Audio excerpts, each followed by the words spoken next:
ഗീതായനം 2025 ദേശീയ സെമിനാറിൻ്റെ ദ്വിതീയ വിചാരസത്രത്തിൽ ആദ്യം വിഷയാവതരണം നടത്തുന്നത് BJPയുടെ സംസ്ഥാന വക്താവായ അഡ്വക്കേറ്റ് ശങ്കു ഡി ദാസ് അവർകളാണ്.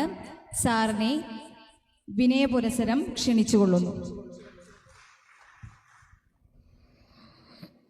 സദാശിവസമാരംഭാം ശങ്കരാചാര്യമധ്യമാം അസ്മദാചാര്യപര്യന്താം വന്ദേ ഗുരുപരമ്പരാം. ശ്രുതിസ്മൃതിപുരാണാനാമാലയം കരുണാലയം നമാമി ഭഗവത്പാദം ശങ്കരം ലോകശങ്കരം. പാർത്ഥായ പ്രതിബോധിതാം നാരായണേന സ്വയം വ്യാസേന കഥിതാം പുരാണമുനിനാം മധ്യേ മഹാഭാരതം അദ്വൈതാമൃതവർഷിണീം ഭഗവതീം അഷ്ടാദശാധ്യായിനീം അംബ ത്വാമനുസന്തതാമി ഗീതേ ഭവദ്വേഷിണീ. ആദരണീയനായ ഈ സെഷൻ്റെ അധ്യക്ഷൻ റിട്ടയർഡ് ജില്ലാ ജഡ്ജി കൂടിയായ ശ്രീ സുന്ദരം ഗോവിന്ദ് സർ, ഈ സദസ്സിൽ എൻ്റെ സഹസംവാദകരായ ഡോക്ടർ മാല രാംനാഥ്, ബ്രഹ്മചാരി സുധീർ ചൈതന്യ, സദസ്സിൽ ഉപവിഷ്ടരായിട്ടുള്ള ഗുരുതുല്യരായ പ്രിയമുള്ളവരെ, ഏറെ സ്നേഹം നിറഞ്ഞവരെ, വലിയ അഭിമാനവും വലിയ സന്തോഷവും ഏറെ ചാരിതാർത്ഥ്യവുമുണ്ട് ഇത്രയും ഗംഭീരമായൊരു വേദിയിൽ ഇത്രയും പ്രസക്തമായിട്ടുള്ളൊരു വിഷയവുമായി ബന്ധപ്പെട്ട് നടക്കുന്ന ഇങ്ങനെയൊരു വിചാര സദസ്സിൽ ഏറെ എളിയവനായ എനിക്കും ഒരു അല്പസമയം അനുവദിച്ച് കിട്ടിയത്. ഇന്നിവിടെ സംസാരിക്കാൻ ആവശ്യപ്പെട്ടിട്ടുള്ള വിഷയം, സമയബന്ധിതമായി സംസാരിക്കാൻ ആവശ്യപ്പെട്ടിട്ടുള്ള വിഷയം ഭഗവത്ഗീതയും മാറുന്ന കാലവും എന്നതാണ്. ആ വിഷയത്തിൽ തന്നെ ഒരു കൗതുകമുണ്ടല്ലോ എന്നാണ് എനിക്ക് ആദ്യം തോന്നിയത്. കാരണം ഭഗവത്ഗീത അകാലികമായിട്ടുള്ള ധർമ്മത്തിൻ്റെ ഗീതയാണ് എന്നാണ് നമ്മൾ മനസ്സിലാക്കുന്നത്. ഭഗവത്ഗീതയ്ക്ക് കാലമില്ല, അത് അകാലികമാണ്, അനശ്വരമാണ്. എല്ലാ കാലത്തിനും ബാധകമായിട്ടുള്ള എല്ലാ നൂറ്റാണ്ടിലും എല്ലാ സഹസ്രാബ്ദത്തിലും എല്ലാ മന്വന്തരത്തിലും മനുഷ്യർക്ക് ബാധകമായിട്ടുള്ള വൈദിക തത്വത്തിൻ്റെ സംഗ്രഹമാണ് ഗീത. നമ്മൾ വേദങ്ങളെ ശ്രുതികൾ എന്നാണ് വിളിക്കുന്നത്. അതാരെങ്കിലും എഴുതിയതല്ല, അത് ഋഷിമാർ കേട്ടതാണ് എന്നാണ്. ദാറ്റ് വിച്ച് ഈസ് ഹേർഡ്, അതാണ് ശ്രുതി. പിന്നീടാണ് എഴുതപ്പെട്ടിട്ടുള്ള സ്മൃതികൾ ഉണ്ടാവുന്നത്, ദാറ്റ് വിച്ച് ഈസ് റിമെമ്പേർഡ്, അല്ലേ? ശ്രുതികളും സ്മൃതികളും തമ്മിലുള്ള വ്യത്യാസം, ശ്രുതികൾക്ക് കർത്താവില്ല എന്നുള്ളതാണ്. സ്മൃതികൾക്ക് നമ്മൾ രചയിതാക്കളെ കാണുന്നുണ്ട്. രാമായണത്തിന് വാത്മീകിയെ, മഹാഭാരതത്തിന് വ്യാസനെ, മനുസ്മൃതിക്ക് മനുവിനെ, യാജ്ഞവൽക്യ സ്മൃതിക്ക് യാജ്ഞവൽക്യനെ, ഇതിലെല്ലാം കർത്താവുണ്ട്. എന്നാൽ വേദങ്ങൾക്ക്, ശ്രുതികൾക്ക് കർത്താവില്ല എന്നുള്ളതാണ്. അത് സാക്ഷാൽ ബ്രഹ്മനിർമ്മിതമായിട്ടുള്ള സനാതന സത്യങ്ങളാണ്. പ്രപഞ്ചോൽപത്തി മുതൽ നിലനിന്നിരുന്ന ബ്രഹ്മസത്യങ്ങൾ ഋഷീശ്വരന്മാരുടെ ധ്യാനത്തിൻ്റെ തപസ്സിൻ്റെ ഉന്നതാവസ്ഥകളിൽ കണ്ടെടുക്കുകയും അത് മറ്റുള്ളവർക്ക് ശബ്ദത്തിൻ്റെ മാധ്യമത്തിലൂടെ പകർന്നു കൊടുക്കുകയും ചെയ്തതാണ് ശ്രുതികൾ എന്നാണ്. അതുകൊണ്ടാണ് നമ്മൾ പരമേ പ്രമാണോ ശ്രുതി എന്ന് പറയുന്നത്.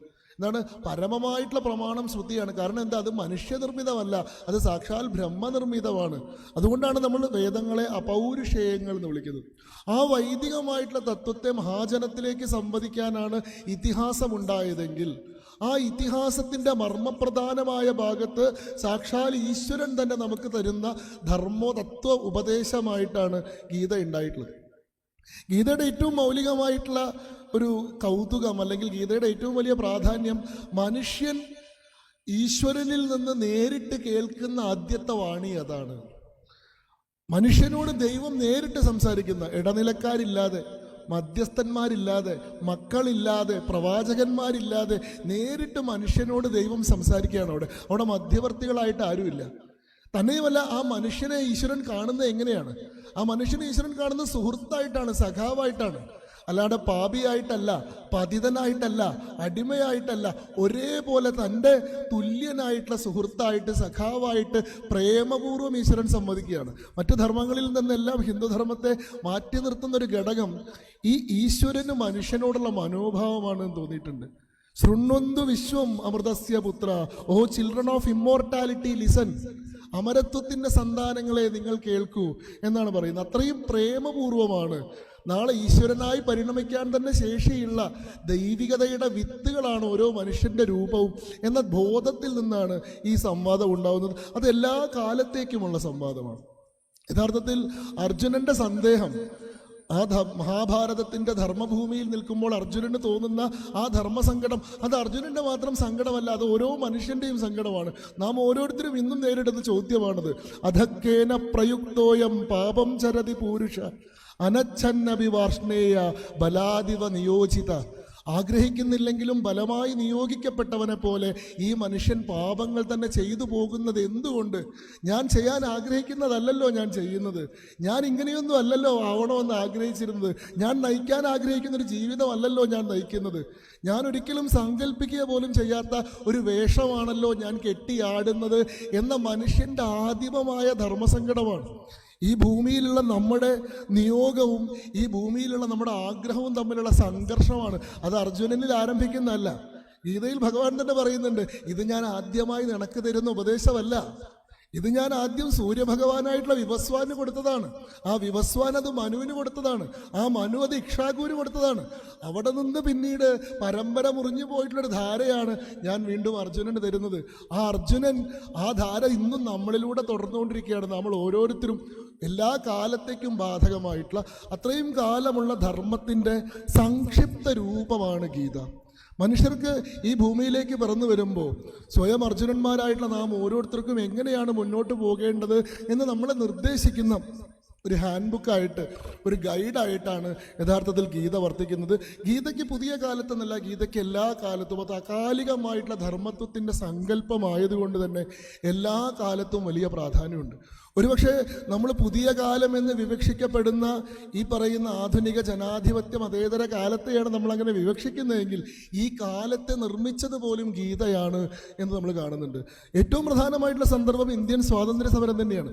ഇന്ത്യൻ ദേശീയ പ്രസ്ഥാനത്തിന് അതിനെ നയിക്കുന്ന ഒരു ഏക ഗ്രന്ഥം ഉണ്ടെങ്കിൽ, ഇന്ത്യക്കാരനെ ഒന്നാക്കി നിർത്തിയിട്ട് ഒരു രാഷ്ട്രഘടനയിലേക്ക് കൊണ്ടുവരുന്ന ഒരു ഏക ഗ്രന്ഥം ഉണ്ടെങ്കിൽ അത് ഗീതയാണ്. യഥാർത്ഥത്തിൽ ഇന്ത്യൻ സ്വാതന്ത്ര്യ സമരം വല്ലാതെ തെറ്റിദ്ധരിക്കപ്പെട്ടു പോയിട്ടുള്ള ചരിത്രത്തിലെ ഒരു അധ്യായമാണെന്ന് എനിക്ക് പലപ്പോഴും തോന്നിയിട്ടുണ്ട്. ഈ രാഷ്ട്രത്തിൻ്റെ വിശാലമായിട്ടുള്ള ചരിത്രത്തിൽ നിരന്തരവും നിരവധിയുമായിട്ടുള്ള അധിനിവേശങ്ങൾ ഉണ്ടായിട്ടുണ്ട്. ആ അധിനിവേശങ്ങൾക്കല്ലേ നിരന്തരമായിട്ടുള്ള പ്രതിരോധങ്ങളും ഉണ്ടായിട്ടുണ്ട്. നമ്മുടെ സ്വാതന്ത്ര്യ സമരം എന്ന് പറയുന്നത് 19-ാം നൂറ്റാണ്ടിൽ മാത്രം സംഭവിച്ചിട്ടുള്ളൊരു പ്രതിഭാസമല്ല. നമ്മുടെ സ്വാതന്ത്ര്യം എന്ന് പറയുന്നത് 1947 ഓഗസ്റ്റ് 15 പെട്ടെന്ന് പൊട്ടിമുളച്ചിട്ടുള്ള ഒരു ആശയമല്ല. ഈ രാഷ്ട്രത്തിൻ്റെ ആദ്യമായിട്ടുള്ള സങ്കല്പം ഉരുവം കൊണ്ടിട്ടുള്ള കാലം മുതൽ, സിന്ധു നദീതടത്തിലെ ആദ്യത്തെ വേദമന്ത്രങ്ങൾ ഉരുവിട്ട കാലം മുതൽ നിരന്തരമായിട്ടുള്ള അധിനിവേശങ്ങളെ അതിജീവിച്ചിട്ട് നിരന്തരമായി സ്വാതന്ത്ര്യമെന്ന ആശയത്തെ പുനഃസ്ഥാപിച്ചിട്ട് ഇങ്ങനെയുള്ള ഒരുപാട് സംഘർഷങ്ങളിലൂടെ അത് വരുന്നുണ്ട്. ഒരുപക്ഷെ ഇന്ത്യയുടെ ചരിത്ര രചന തന്നെ ആ ഒരു തർക്കത്തിന് മേലാണല്ലോ നിലച്ചു പോകുന്നത്. ആദ്യമായിട്ട് നമുക്ക് സ്വാതന്ത്ര്യം കിട്ടുന്ന സമയത്ത് നമ്മൾ ചരിത്രം എഴുതാൻ വേണ്ടി ഏൽപ്പിക്കുന്നത് ഇന്ത്യാസ് ഗ്രേറ്റസ്റ്റ് ഹിസ്റ്റോറിയൻ എന്ന് വിളിക്കപ്പെട്ടിരുന്ന R.C. മജുംദാറിനെയാണ്. R.C. മജുംദാറാണ് ഇന്ത്യയുടെ ചരിത്രം എഴുതാൻ വേണ്ടി നിയോഗിക്കപ്പെട്ടിട്ടുള്ള ബോർഡ് ഓഫ് ഹിസ്റ്റോറിയൻസിൻ്റെ ഡയറക്ടറായിട്ട് വന്നതെങ്കിൽ അദ്ദേഹം പറഞ്ഞത് ഇന്ത്യൻ സ്വാതന്ത്ര്യ സമരത്തെ 19-ാം നൂറ്റാണ്ടിലെ ഒരു പ്രതിഭാസമായി മാത്രം കാണാൻ സാധിക്കില്ല. ഏറ്റവും ചുരുങ്ങിയത് 13-ാം നൂറ്റാണ്ട് മുതലെങ്കിലും 11-ാം നൂറ്റാണ്ടിലെ ഗോറി, 12-ാം നൂറ്റാണ്ടിലെ ഗസ്നി, 13-ാം നൂറ്റാണ്ടിലെ ഭക്തിയാർ ഖൽജി, 14-ാം നൂറ്റാണ്ടിലെ ഡൽഹി സുൽത്താനേറ്റ്, 15-ാം നൂറ്റാണ്ടിലെ മുഗൾ എംപയർ, ഇതിനെയെല്ലാം അധിനിവേശങ്ങളായിട്ട് ഇവയ്ക്കെതിരെ നടന്നിട്ടുള്ള പ്രതിരോധങ്ങളെ മുഴുവൻ സ്വാതന്ത്ര്യ സമരങ്ങളായിട്ട് 16-ാം നൂറ്റാണ്ടിലെ മറാത്ത സാമ്രാജ്യത്തെയെങ്കിലും പൂർണ്ണതോതിലുള്ളൊരു സ്വാതന്ത്ര്യ പ്രക്ഷോഭമായിട്ട് കാണേണ്ടി വരും എന്നാണ്. അത് അനുവദിക്കാത്തത് കൊണ്ടാണ് പിന്നീട് അദ്ദേഹത്തെ ഒഴിവാക്കപ്പെട്ടതും താരാചന്ദ് എന്ന് പറയുന്ന ഒരു ഗവൺമെൻറ് സെക്രട്ടറിയുടെ നേതൃത്വത്തിൽ ഒരു ഏകാംഗ കമ്മീഷൻ ഇന്ത്യയുടെ സ്വാതന്ത്ര്യം 19-ാം നൂറ്റാണ്ടിലെ കോൺഗ്രസിൻ്റെ നേതൃത്വത്തിൽ നടന്നിട്ടുള്ള ഒരു ചെറിയ മുന്നേറ്റമാക്കിയിട്ടുള്ള നമ്മുടെ സ്വാതന്ത്ര്യ ചരിത്രം എഴുതി തരികയും ചെയ്തു. എന്ന് പറഞ്ഞത് ആ ചരിത്രത്തെ നമ്മൾ യഥാർത്ഥത്തിൽ നോക്കുകയാണെങ്കിൽ ഇന്ത്യൻ സ്വാതന്ത്ര്യ സമരത്തെ യഥാർത്ഥത്തിൽ പ്രേരിപ്പിക്കുന്ന ആ ദേശീയ ബോധം അത് ഹിന്ദു സ്വാഭിമാനം തന്നെയായിരുന്നു എന്നും അതിൻ്റെ ഏകഗ്രന്ഥമായിട്ടൊരു ഗ്രന്ഥത്തിന് വർത്തിക്കാൻ സാധിക്കുമെങ്കിൽ അത് ഗീതയായിരുന്നു എന്നും നമ്മൾ കാണുന്നുണ്ട്. The father of Indian untrust, Indian സ്വാതന്ത്ര്യ പ്രക്ഷോഭത്തിൻ്റെ പിതാവ് എന്ന് ബ്രിട്ടീഷുകാരൻ വിളിക്കുന്ന ബാലഗംഗാധര തിലകൻ ഗീതാ പണ്ഡിതനായിരുന്നു. ഗീതയ്ക്ക് ഭാഷ്യം എഴുതിയിട്ടുള്ള ആളായിരുന്നു. മറാത്ത ഭാഷയിൽ ഗീതയ്ക്ക് ഭാഷ്യം എഴുതിയിട്ടുള്ള ആളായിരുന്നു. കർമ്മയോഗത്തിന് കൂടുതൽ പ്രാമുഖ്യം കൊടുത്തുകൊണ്ട്, അതായത് ഗീത എന്ന് പറയുന്നത് ശാന്തിയുടെയും സമാധാനത്തിൻ്റെയും സഹനത്തിൻ്റെയും പാതയിൽ പാതയിലേക്ക് ആളുകളെ സഞ്ചരിപ്പിക്കുന്നതാണെന്ന് തോന്നിയ സമയത്ത് ഗീതയിലെ കർമ്മയോഗം എന്ന് പറയുന്ന ഭാഗത്തെ ഉദ്ധരിച്ചുകൊണ്ട് തസ്മാ തുത്തിഷ്ഠ Kaunteya യുദ്ധായ കൃതനിശ്ചയ Thus wake up, O Arjuna, and fight this war with determination. ശാന്തിയെ പറ്റി മാത്രമല്ല, ആവശ്യമായ സമയത്ത് ഉയർന്നെഴുന്നേറ്റ് യുദ്ധം ചെയ്യാനുള്ള പ്രേരണ കൂടിയാണ് ഗീത തരുന്നത് എന്ന് പഠിപ്പിച്ചുകൊണ്ട്. അഹിംസയാണ് ഏറ്റവും വലിയ പാഠം. പക്ഷെ ധർമ്മത്തിന് വേണ്ടിയുള്ള ഹിംസ തെറ്റല്ല. അഹിംസാത് പരമോധർമ്മ ധർമ്മഹിംസാത ദൈവച എന്ന് പറഞ്ഞുകൊണ്ട് ഭാരതീയന്റെ ഗീതയെ പറ്റിയിട്ടുള്ള ആധ്യാത്മികതയെ പറ്റിയിട്ടുള്ള കാഴ്ചപ്പാടിനെ പുനർനിർവചിക്കുന്നത് ബാലഗംഗാധര തിലകനാണ്. ആ കാലത്തെ നമ്മുടെ നേതൃത്വത്തെ നോക്കുക. ലാൽ, ബാൽ, പാൽ 3 പേർക്കും ഒരു സമാനതയുണ്ടെങ്കിൽ 3 പേരും ഗീതയ്ക്ക് ഭാഷ്യം എഴുതിയിട്ടുണ്ടെന്നുള്ളതാണ്. അത് ബാലഗംഗാധര തിലകനാവട്ടെ, അത് ബിപിൻ ചന്ദ്രപാൽ ആവട്ടെ, അത് ലാലാ ലജ്പത് റായ് ആയിക്കോട്ടെ. പിന്നീട് വന്നിട്ടുള്ള നേതൃത്വത്തെ നോക്കുക. മഹാത്മാഗാന്ധി ഏത് സംഘർഷത്തിലും ഏത് പ്രതിസന്ധിയിലും ആകാശം ഇരുണ്ടുകൂടുമ്പോൾ ചക്രവാളങ്ങൾ മറഞ്ഞു പോകുമ്പോൾ ഞാൻ ഗീതയിലെ ഒരു ഏട് തുറക്കുന്നു, അന്ന് വരെ കാണാത്ത പുതിയൊരു അർത്ഥവുമായിട്ട് ഭഗവാൻ എന്നെ നയിക്കുന്നു. ഗിരിനിരകളോളം പഴക്കമുള്ള സത്യവും ധർമ്മവും അഹിംസയുമല്ലാതെ പുതുതായി എനിക്കൊന്നും നിങ്ങളെ പഠിപ്പിക്കാനില്ലല്ലോ എന്ന് പറഞ്ഞിട്ടുള്ള ഗാന്ധിയെ നയിച്ചിട്ടുള്ള കൃതി ഏതാണ്? സുഭാഷ് ചന്ദ്രബോസിന് ഈ പറയുന്ന അഹിംസാ മാർഗത്തിൽ നിന്ന് മാറിക്കൊണ്ട് സായുധ പ്രക്ഷോഭത്തിലൂടെ യുദ്ധത്തിലൂടെ സ്വാതന്ത്ര്യം നേടിയെടുക്കാമെന്ന് പറയുന്ന സുഭാഷ് ചന്ദ്രബോസിനെ പ്രേരിപ്പിക്കുന്ന ആശയഗതി ഏതാണ്? അങ്ങനെ നോക്കുമ്പോൾ നമ്മുടെ സ്വാതന്ത്ര്യ പ്രക്ഷോഭത്തെ തന്നെ നയിച്ചിട്ടുള്ള, സ്വതന്ത്ര ഇന്ത്യയെ യാഥാർത്ഥ്യമാക്കിയിട്ടുള്ള, ആധുനിക കാലത്തും തനിക്ക് റെലവൻസ് ഉണ്ടെന്ന് നമ്മുടെ ചരിത്രത്തിലെ സാന്നിധ്യം കൊണ്ട് നമ്മളെ ബോധ്യപ്പെടുത്തുന്ന ഒരു കൃതിയായിട്ട് ഗീത അവിടെ നിൽക്കുന്നുണ്ട്. ഇന്നത്തെ കാലത്തും എനിക്ക് തോന്നുന്നു നമ്മുടെ യുവാക്കൾ വല്ലാതെ സംഘർഷങ്ങൾ നേരിടുന്ന സമയത്ത്, അർജുനന് സമാനമായിട്ടുള്ള ധർമ്മസങ്കടങ്ങൾ നേരിടുന്ന സമയത്ത് എന്താണ് പർപ്പസ്, എന്താണ് അർത്ഥം, എന്താണ് ലൈഫ് എന്നൊക്കെ സംശയിച്ച് നിൽക്കുന്ന സമയത്ത് ഗീതയ്ക്ക് കൃത്യമായിട്ടുള്ള മറുപടികൾ പറയാൻ സാധിക്കുന്നുണ്ട്. നമുക്ക് പുതിയ നമ്മുടെ ഈ പറയുന്ന സൈക്കോളജിയിൽ പുതിയ ഒരു ട്രെൻഡിങ് ആയിട്ടുള്ള ഒരു ഡൊമെയിനാണ് ഡോക്ടർ യുങ്. അടുത്തതായി സംസാരിക്കുന്ന ഡോക്ടർ മാല രാംനാഥിന് എന്നേക്കാൾ കൂടുതൽ സംസാരിക്കാൻ സാധിക്കുക. പക്ഷേ അവർ മനഃശാസ്ത്രജ്ഞ കൂടിയാണല്ലോ. അപ്പം അതിൽ പറയാറുണ്ട്, ഹെഗലിൻ്റെ ഡയലറ്റിക്സിൽ നിന്ന് സ്പിരിച്വാലിറ്റി എടുത്തു കളഞ്ഞതാണ് മാർക്സിയൻ ഡയലറ്റിക്സ് അല്ലെങ്കിൽ മാർക്സിയൻ ഡയലറ്റിക്കൽ മെറ്റീരിയലിസം എന്ന് പറയാറുണ്ട്. അതേപോലെ തന്നെ യഥാർത്ഥത്തിൽ ഡോക്ടർ യുങ്ങിൻ്റെ മനഃശാസ്ത്ര സിദ്ധാന്തങ്ങളിൽ നിന്ന് സ്പിരിച്വാലിറ്റി എടുത്തു കളഞ്ഞ് പകരം സെക്ഷുവാലിറ്റിയെ പ്രതിഷ്ഠിച്ചപ്പോഴാണ് നമ്മൾ ഇന്ന് കാണുന്ന ഈ സൈക്കോ അനാലിസിസ് എന്ന് പറയുന്ന പുതിയ സമ്പ്രദായം ഉണ്ടായത്. എന്നാൽ അതിന് മുൻപേ നിലനിന്നിരുന്ന ഡോക്ടർ യുങ്ങിൻ്റെ പഠനങ്ങൾ ഇന്ന് വീണ്ടും വലിയ ട്രെൻഡിങ് ആയിട്ട് ആളുകൾക്കിടയിലേക്ക് ചിന്തയിലേക്ക് വരികയാണ്. എന്താണ് ഡോക്ടർ യുങ് പറയുന്നത്? Just align with the purpose, rest will follow എന്നുള്ളതാണ്.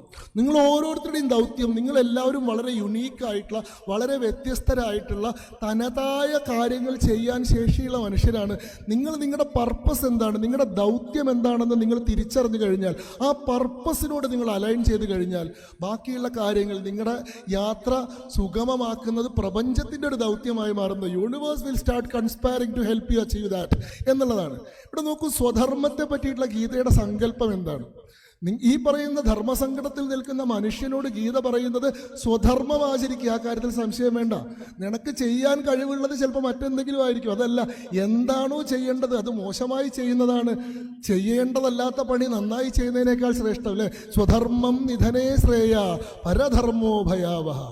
നിങ്ങളുടെ ധർമ്മം തെറ്റായിട്ടെങ്കിലും അനുഷ്ഠിക്കുന്നതാണ് മറ്റൊരുവൻ്റെ ധർമ്മം വളരെ ശരിയാവണ്ണം അനുഷ്ഠിക്കുന്നതിനേക്കാൾ ശ്രേഷ്ഠം. അവനവൻ്റെ ധർമാചരണത്തിനിടയിൽ മരിച്ചു പോകുന്നതാണ് മറ്റൊരുവൻ്റെ ധർമാചരണത്തിൽ വിജയിച്ചു നിൽക്കുന്നതിനേക്കാൾ ശ്രേഷ്ഠം എന്ന് പഠിപ്പിക്കുന്ന Gita align with the purpose.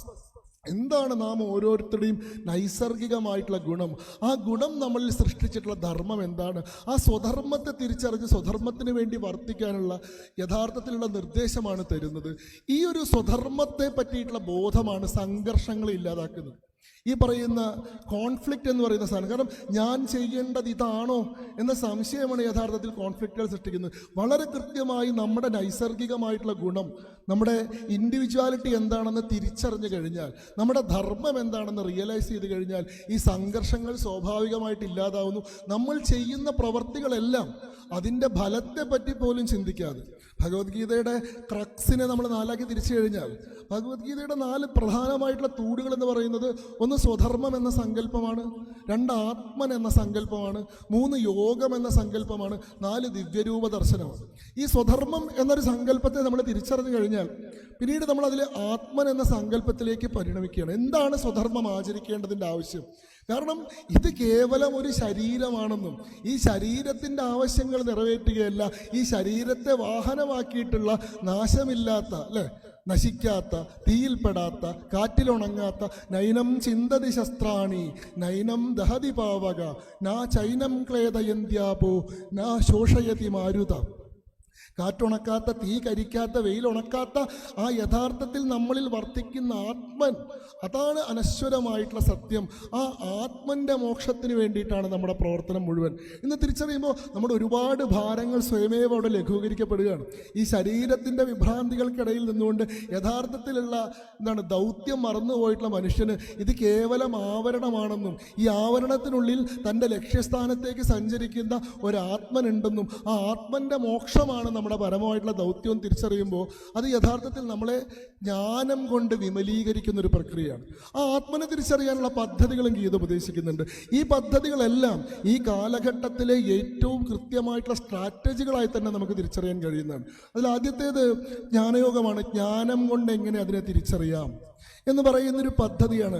പക്ഷേ ഈ ജ്ഞാനമാവട്ടെ ലോകത്ത് മറ്റൊരു ഗ്രന്ഥത്തെയും പോലെ ഒരു ജ്ഞാനത്തെ വിളംബരം ചെയ്തിട്ട് ആ ജ്ഞാനത്തെ നിങ്ങളുടെ മുകളിൽ ഇമ്പോസ് ചെയ്യുന്നില്ല.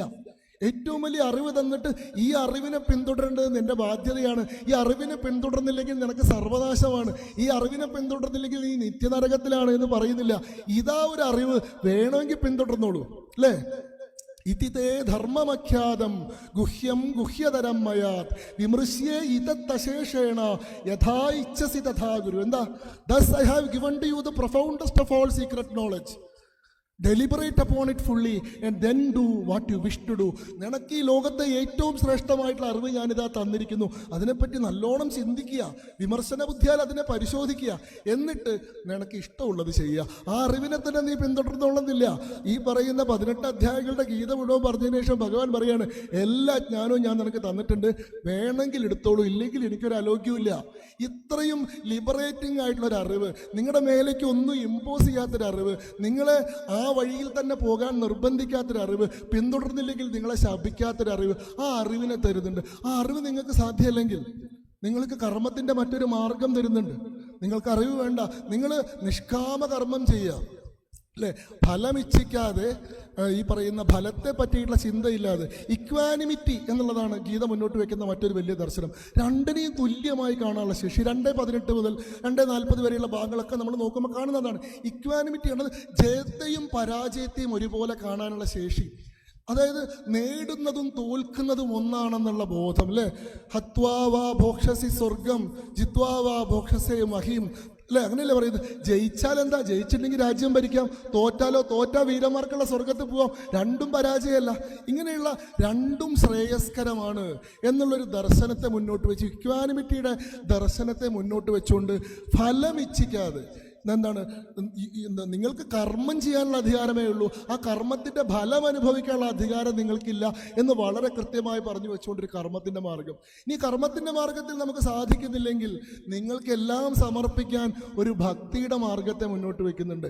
എല്ലാം ഈശ്വരനിൽ സമർപ്പിച്ചുകൊണ്ട് ഭാരമില്ലാത്തവരായി അനായാസരായി ജീവിക്കാനുള്ള അവസരം, എല്ലാത്തെയും സ്വീകരിക്കുന്ന, എല്ലാത്തെയും ഉൾക്കൊള്ളുന്ന, എല്ലാത്തിൽ നിന്നും നിങ്ങളെ ലിബറേറ്റ് ചെയ്യുന്ന ഒരു ഡിവൈൻ ഗോഡ് ഹെഡിനെ കൂടി ഗീത നമുക്ക് തരുന്നുണ്ട്. നോക്കൂ, ഒരു വലിയ സംഘർഷത്തിൽപ്പെടുന്ന മനുഷ്യരെ സംബന്ധിച്ചിടത്തോളം എന്താണ് ഈ കാലത്ത് വേണ്ടത്? അവർക്ക് ചെന്ന് കാര്യങ്ങൾ പറയാനൊരാളെയാണ് വേണ്ടത്. ആളുകൾ മണിക്കൂറിന് 2000-3000 കൊടുത്ത് കൗൺസിലിംഗ് നടത്തിക്കൊണ്ടിരിക്കുന്ന കാലമാണ്. ആ കാലഘട്ടത്തിൽ നിങ്ങൾക്ക് കാര്യങ്ങൾ പറയാമെന്ന് മാത്രമല്ല, നിങ്ങൾ എന്ത് പറഞ്ഞാലും അത് നടത്തിത്തരാൻ കൂടി ശേഷിയുള്ള ഒരാളുണ്ടെന്ന് പറഞ്ഞാൽ അത് നിങ്ങൾക്ക് തരുന്ന ആത്മവിശ്വാസം എന്താണ്? അങ്ങനത്തെ ഒരു ഈശ്വരനെ കൂടി ഗീത തരുന്നുണ്ട്. എന്താ? സർവധർമാൻ പരിത്യജ്യ മാമേകം ശരണം വ്രജ അഹം ത്വം സർവപാപേഭ്യോ മോക്ഷയിഷ്യാമി മാ ശുച. Abandon all varieties of religion and surrender just unto me. I shall deliver you from all sinful reactions. Do not fear. എല്ലാ ധർമ്മങ്ങളെയും എല്ലാ അധർമ്മങ്ങളെയും ത്യജിച്ചോളുക, എന്നെ മാത്രം വിശ്വസിക്കുക, ഞാൻ നിന്നെ എല്ലാ പാപത്തിൽ നിന്നും മോചിപ്പിക്കും. ഭയക്കാതിരിക്കുക എന്നുള്ളതാണ് ഗീത നമുക്ക് തരുന്ന സന്ദേശം. ഇത് ഈ കാലഘട്ടത്തിൻ്റെ ഏറ്റവും വലിയ സന്ദേശമല്ലേ?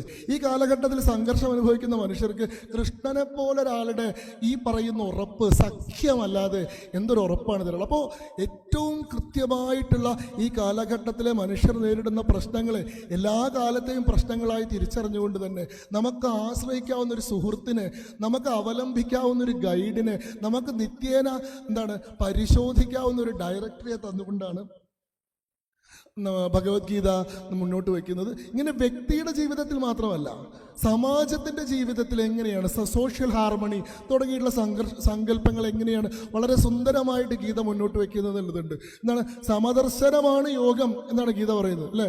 ബ്രാഹ്മണനിലും കാട്ടാളനിലും പശുവിനെ പാകം ചെയ്യുന്ന ശ്വാനനിലും ഒരേപോലെ വിദ്യാവിനയ സമ്പന്നേ ബ്രാഹ്മണേ ഗവിഹസ്തിനി ശ്വാനേ സ്വഭാഗേശ്ചൈവ പണ്ഡിത സമദർശിന. എന്താണ് പണ്ഡിതന്റെ ലക്ഷണം? ഇതെല്ലാത്തിലും ഒന്നിനെ തന്നെ കാണുന്നവനാണ് പണ്ഡിതൻ.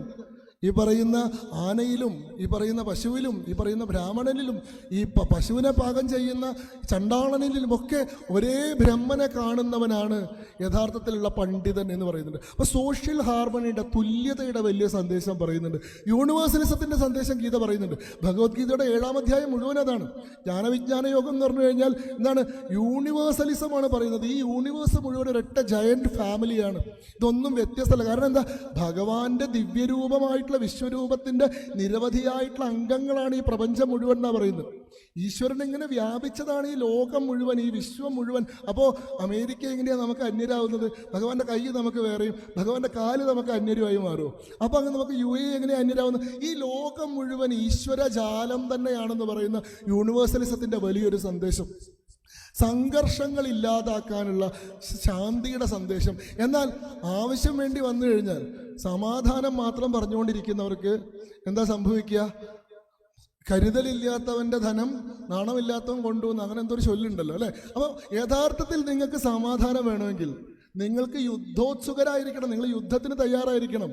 Until you are prepared for war there will not be lasting peace എന്നാണ്.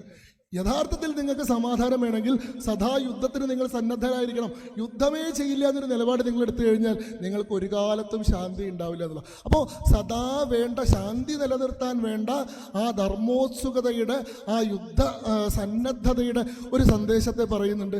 അതേ സമയത്ത് ആ യുദ്ധം ഒഴിവാക്കാനുള്ള മാർഗങ്ങളെ സംബന്ധിച്ച് പറയുന്നുണ്ട്. അത്യാവശ്യ സമയത്ത് വേണമെങ്കിൽ ഒരു ഓപ്പറേഷൻ സിന്ദൂറൊക്കെ ആവാം എന്ന് പറഞ്ഞുകൊണ്ട്, അല്ലേ? തസ്മാത് ഉത്തിഷ്ഠ കൗന്ദേയ യുദ്ധായ കൃത നിശ്ചയ. നിരന്തരമായിട്ട് ഇങ്ങനെ ആക്രമിച്ചുകൊണ്ടിരിക്കുന്നതിൻ്റെ അടുത്ത് സാമവും ദാനവും പറഞ്ഞുകൊണ്ടിരുന്നിട്ട് കാര്യമില്ല. അപ്പം ആ സമയത്ത് വേണമെങ്കിൽ ഒരു ഓപ്പറേഷൻ സിന്ദൂർ ആവാം. കാരണം ഈ സമാധാനം എന്ന് പറയുന്നത് യുദ്ധത്തോടുള്ള ഭയമല്ല. നമ്മളെ സംബന്ധിച്ചിടത്തോളം ഏറ്റവും വലിയ ആചരണം എന്ന് പറയുന്നത് എന്താ? തിതിക്ഷയാണ്. എന്താ തിതിക്ഷ? തിതിക്ഷ എന്ന് പറഞ്ഞാൽ എനിക്ക് നിങ്ങളെ എന്തും ചെയ്യാൻ സാധിക്കും, പക്ഷെ ഞാൻ ചെയ്യുന്നില്ല. എനിക്ക് നിങ്ങളെ ഒന്നും ചെയ്യാൻ സാധിക്കാത്തതുകൊണ്ട് ഞാൻ ചെയ്യാതിരിക്കുന്ന എൻ്റെ ഭീരുത്വമാണ്. ഞാൻ വിചാരിച്ചാലും നിങ്ങളെ ഒന്നും ചെയ്യാൻ പറ്റില്ല എന്ന് വിചാരിച്ചാൽ ഞാൻ നിങ്ങളുടെ വഴി മാറി നടക്കുന്നത് എൻ്റെ ഭീരുത്വമാണ്. പക്ഷെ എനിക്ക് നിങ്ങളെ എന്തും ചെയ്യാൻ സാധിക്കുമായിട്ടും ഞാൻ നിങ്ങളെ പോട്ടെ എന്ന് വെക്കുന്നുണ്ടല്ലോ, അതാണ് തിതിക്ഷ. തിതിക്ഷ ആചരിക്കണമെങ്കിൽ ശക്തി വേണം. അശക്തന് തിതിക്ഷ ആചരിക്കാൻ സാധിക്കില്ല. തിതിക്ഷ ആചരിക്കാൻ ധൈര്യം വേണം.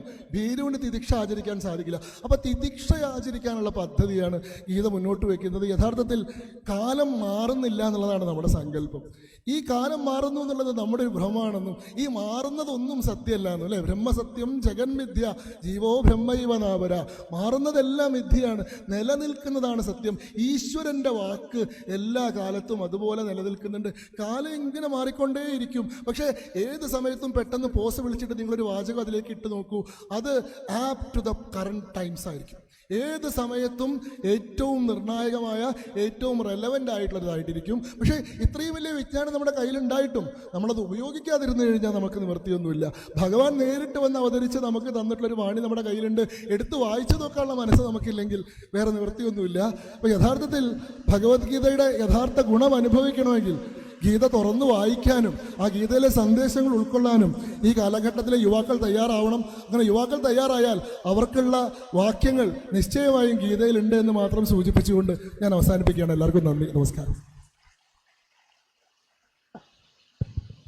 നന്ദി സാർ.